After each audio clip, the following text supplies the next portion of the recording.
অর্থাৎ ইয়াতিমদের নগদ টাকার জাকাত দিতে হবে কিনা, উক্ত টাকা কোনো ইসলামী ব্যাংকে এফডিআর এবং কিছু টাকা ব্যবসায় বিনিয়োগ আছে।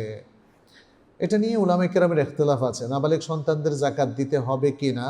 একটা মত হচ্ছে নাবালকদের উপর কোনো কিছুই ফরজ না, ফলে তাদের জাকাতও দিতে হবে না। অন্য আরেকটা মত হচ্ছে, এবং সেটা স্ট্রং, ব্যক্তির ওনারশিপে যে সম্পদ থাকে সেটার উপর জাকাত আপতিত হয়, তার বয়সটা এখানে ফ্যাক্টর না। যদি কোনো মানুষের ওনারশিপে বা মালিকানায় নেশাব পরিমাণ সম্পত্তি অথবা বিনিয়োগ অথবা টাকা পড়ে থাকে, তাহলে সেটার উপর জাকাত হবে এবং সেটা দেবেন তার অভিভাবক, তাকে যারা দেখাশোনা করছেন, তার সম্পত্তি থেকে সেটা বের করবেন।